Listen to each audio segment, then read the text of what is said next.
आणखी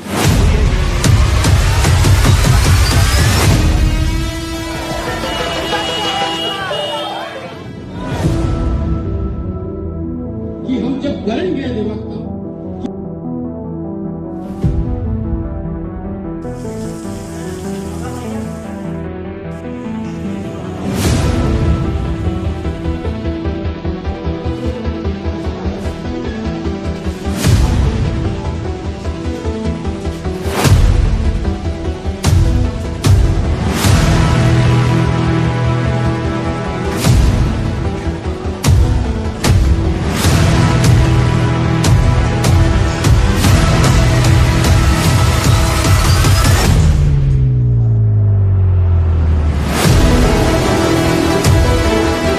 ये सिर्फ एक कार्यकाल नहीं था, ये विश्वास की वो कहानी थी जो वादों से शुरू हुई और इतिहास बन गई। ऐसा इतिहास जिसने पूरे उत्तर प्रदेश में एक नई मिसाल स्थापित की, जिसकी चर्चा दूर दूर तक हुई और अनेक बार एसोसिएशनों ने इसे अपनाया। सितंबर 2024 से अप्रैल 2026 तक लखनऊ बार एसोसिएशन ने हर दिन को बदलाव की एक नई इबारत में बदला। चुनाव परिणाम आए। अध्यक्ष पद पर रमेश प्रसाद तिवारी जी, महामंत्री पद पर बृजभान सिंह भांजी और वरिष्ठ उपाध्यक्ष के रूप में भूपेंद्र मणि सिंह जी। यह जीत पदों की नहीं, विश्वास की थी। मैं अपनी समस्त कार्यकारिणी और साथियों को हृदय से बधाई देता हूं, जिनके सहयोग और समर्पण ने इस कार्यकाल को नई ऊंचाइयों तक पहुंचाया। उपाध्यक्ष मध्य के रूप में श्री सौरभ शुक्ला एडवोकेट और श्री सुरेंद्र सिंह यादव एडवोकेट, उपाध्यक्ष कनिष्ठ के रूप में श्री अजय कुमार यादव एडवोकेट, कोषाध्यक्ष श्री अभिनेश कुमार यादव एडवोकेट, संयुक्त मंत्री के रूप में श्री नरेंद्र शुक्ला एडवोकेट, श्री आशीष राय एडवोकेट और श्री जितेंद्र सिंह यादव जीतू एडवोकेट। वरिष्ठ कार्यकारिणी में श्री शशेंद्र प्रताप सिंह एडवोकेट, श्री खड़ग Bahadur Singh advocate, Shri Prashant Kumar Mishra advocate, Shri Akhilesh Kumar Dixit advocate, Shri Vinod Kumar Shukla advocate और श्रीमती अंजलि कटियार एडवोकेट। तथा कनिष्ठ कार्यकारिणी में श्री अभिषेक सिंह यादव एडवोकेट, सुश्री आरती देवी एडवोकेट, सुश्री जूली कुमारी जूली रावत एडवोकेट, सुश्री अंकिता मिश्रा एडवोकेट, सुश्री मैना अवत एडवोकेट और श्री विश्वास कुमार एडवोकेट। आप सभी की निष्ठा, टीम भावना ही इस कार्यकाल की सबसे बड़ी शक्ति रही। हमने कहा था परिवर्तन लाएंगे और हमने उसे साकार किया।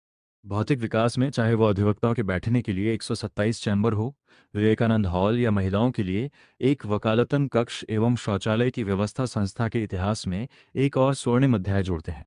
20 जनवरी 2024, डिजिटल क्रांति की शुरुआत। कानूनी प्रशासन को आधुनिक और पारदर्शी बनाने की दिशा में एक क्रांतिकारी कदम उठाया गया। क्यूआर आधारित आईडी कार्ड, क्यूआर आधारित वाहन पास, डिजिटल कूपन और सबसे महत्वपूर्ण डिजिटल वकालतनामा, जिसे अधिवक्ता अपने नाम से प्राप्त कर सकें, ई बार मैनेजमेंट सॉफ्टवेयर के माध्यम से लागू किया गया। इस पहल को सशक्त बनाने में निम्न महानुभावों का विशेष योगदान रहा। श्री विशाख जे आईएएस, जिलाधिकारी एवं कलेक्टर लखनऊ, डॉक्टर शुभी सिंह, अपर जिलाधिकारी प्रशासन उत्तर प्रदेश। श्री राकेश कुमार सिंह, अपर जिलाधिकारी वित्त एवं राजस्व उत्तर प्रदेश। श्री प्रदीप कुमार सिंह, सदस्य bar council of Uttar Pradesh. Shri Prashant Singh Atal, सदस्य bar council of Uttar Pradesh. Shri Jai Narayan Pandey, सदस्य bar council of Uttar Pradesh. GN Shukla Chachchu, पूर्व अध्यक्ष व महामंत्री लखनऊ बार। इन सब ने कार्यप्रणाली को सरल, पारदर्शी और सुलभ बनाया। अध्यक्ष एवं महामंत्री सहित पूरी कार्यकारिणी ने अधिवक्ताओं के साथ साथ कर्मचारियों को भी नई पहचान देने का सराहनीय प्रयास किया, ताकि एक सुरक्षित, व्यवस्थित और आधुनिक वातावरण का निर्माण हो सके। 18 जुलाई 2025 को आधिकारिक वेबसाइट एवं अन्य सुविधाओं का भी शुभारंभ किया गया। इन सभी प्रयासों ने कार्यप्रणाली को सरल, पारदर्शी और सुलभ बनाया। 31 जुलाई 2025, ज्ञान की दिशा में कदम। लो बुक्स की मांग को पूरा करते हुए 2,35,088 रुपये की लागत से पुस्तकालय के लिए नई विधि पुस्तकें मंगवाई गईं। 20 अगस्त 2025, स्वास्थ्य सुविधा की पहल। माननीय उप मुख्यमंत्री श्री ब्रजेश पाठक जी से भेंट कर अधिवक्ताओं एवं उनके परिवारों के लिए मेडिकल डिस्पेंसरी की स्थापना किया गया। 21 अगस्त 2025, सौर ऊर्जा की स्थापना। माननीय विधायक श्री राजेश्वर सिंह जी की निधि से पूरे परिसर में सोलर लाइट्स की स्थापना की गई। 22 अगस्त 2025, आधारभूत सुविधाओं का विस्तार। माननीय डॉक्टर महेंद्र सिंह एमएलसी से शिष्टाचार भेंट कर मुख्य कार्यालय में सोलर पैनल स्थापना।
27 अगस्त 2025 भव्य उद्घाटन।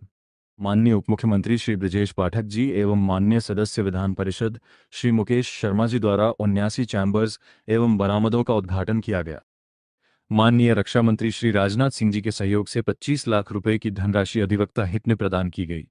मेडिकल डिस्पेंसरी और कैंटीन संस्था को एक परिवार के रूप में सशक्त बनाते हैं। स्वास्थ्य और सुरक्षा के क्षेत्र में मेदांता हॉस्पिटल लखनऊ के सहयोग से निःशुल्क स्वास्थ्य जांच शिविर आयोजित किया गया। परंपरा को निभाते हुए दीपावली पर कर्मचारियों को भेंट एवं सामग्री प्रदान कर उत्सव की गरिमा को और बढ़ाया गया। संघर्ष और अनुशासन। हैदरगढ़ टोल प्लाजा प्रकरण और वाराणसी की घटना में एकजुटता दिखाई गई। ऐतिहासिक कार्य जिसमें 230 फर्जी सदस्यों का निष्कासन कर व्यवस्था की शुचिता सुनिश्चित की गई।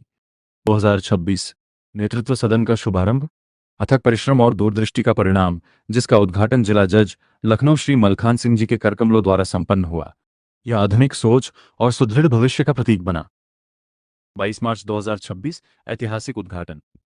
जब मुख्य कार्यालय में नवनिर्मित विवेकानंद हॉल संख्या 2 तथा परिसर में निर्मित 48 अधिवक्ता चैम्बर्स का विधिवत उद्घाटन गार्ड ऑफ ऑनर के पश्चात मुख्य अतिथि माननीय न्यायमूर्ति राजेश सिंह चौहान, उच्च न्यायालय प्रशासनिक न्यायाधीश लखनऊ के करकमलों द्वारा तथा विशिष्ट अतिथि आदरणीय श्री मलखान सिंह जिला जज लखनऊ की गरिमामयी उपस्थिति में संपन्न हुआ। इस अवसर पर मुख्य न्यायिक मजिस्ट्रेट लखनऊ श्री हरिकेश पांडेय, मुख्य चुनाव अधिकारी लखनऊ बार एसोसिएशन बाय पूर्व अध्यक्ष Shri Sunil Kumar Singh Sikarwar, central bar association के अध्यक्ष एवं महामंत्री सहित उनकी संपूर्ण कार्यकारिणी, अधिवक्ताओं तथा बार के सम्मानित सदस्यों की गरिमामयी उपस्थिति रही, जो उत्तर प्रदेश में एक पायलट प्रोजेक्ट की तरह मिसाल बन गया। इंद्रदेव सिंह मेमोरियल सोसाइटी के तत्वावधान में स्वर्गीय इंद्रदेव सिंह एडवोकेट के नाम पर द्वार का लोकार्पण और सम्मान समारोह गरिमामय वातावरण में संपन्न हुआ, जिसमें अनेक विशिष्ट अतिथियों की उपस्थिति रही।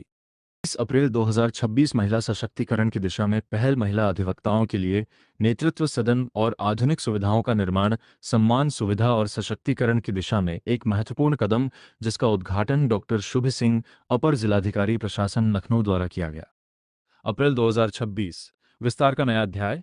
Central bar association, Sarojini Nagar तहसील, सरोजनी नगर, मोहनलालगंज, मलिहाबाद और बीकेटी बार एसोसिएशनों को नवीन शाखा कार्यालय भेंट किए गए। राष्ट्रीय लोक अदालत में आगे आकर न्याय के लिए सबसे साथ खड़े रहना, अधिवक्ताओं के लिए मानसिक स्वास्थ्य सत्र और ईशा फाउंडेशन द्वारा इनर इंजीनियरिंग का आयोजन अधिवक्ताओं के व्यक्तित्व और पेशेवर क्षमता को सशक्त करने की दिशा में महत्वपूर्ण कदम रहे। जैसे कार्यक्रम व्यक्तित्व और पेशे दोनों को सशक्त करते हैं। 9 मार्च 2026 को आधुनिक वॉशरूम का उद्घाटन, संरचना और सुविधा दोनों में सुधार का प्रतीक है। धार्मिक और सामाजिक समरसता के तहत चैत्र नवरात्रि हवन और रोजा इफ्तार जैसे आयोजन एकता और सद्भाव के प्रतीक बने। 25 लाख रुपए की स्वीकृति, उच्च स्तरीय चर्चाएं और निरंतर प्रयास यह दर्शाते हैं कि विकास केवल लक्ष्य नहीं, हमारी प्राथमिकता था। 24 अप्रैल 2026 वित्तीय अनुशासन।